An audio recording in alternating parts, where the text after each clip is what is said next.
আছে তেল আছে ভর্তি আছে গাড়ি বন্ধ আছে ভাই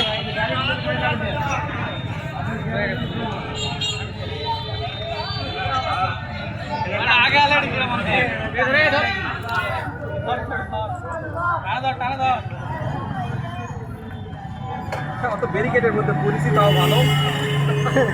মানে আশায় আছি যে কাটতে পারি দিতে দাও এক ঘন্টা মধ্যে পাওয়া যাবে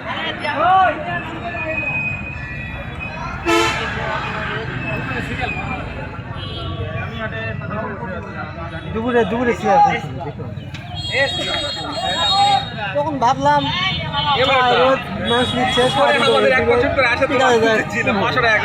জিনিস বুঝতে হবে যে দুপুরবেলা লোকজন এখন অফিস গেমের লোক নয় দিনের বেলা দুপুর বেলা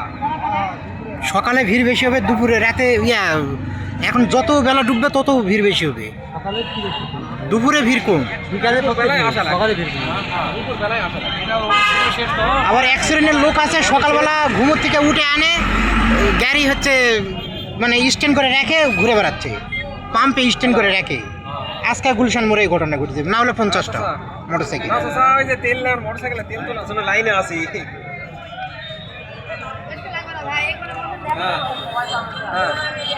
এখন এই সংখ্যাটা যে কবে কাটবে না অন্য কোটা পার করবে কেমন করে অন্য কোটা পার করা আবার নতুন করে আর একটা কেস করা লাগে কেস করে সেটা জজ যদি অনুমতি দেয় যে এখানে বিচার করে তাহলে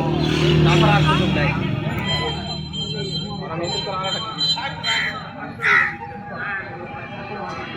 আচ্ছা আসুক আমি কালকে আবার খোঁজ নিয়ে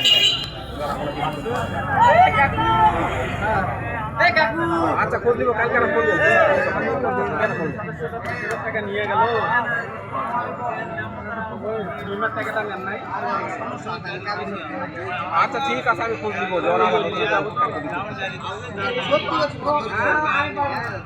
আচ্ছা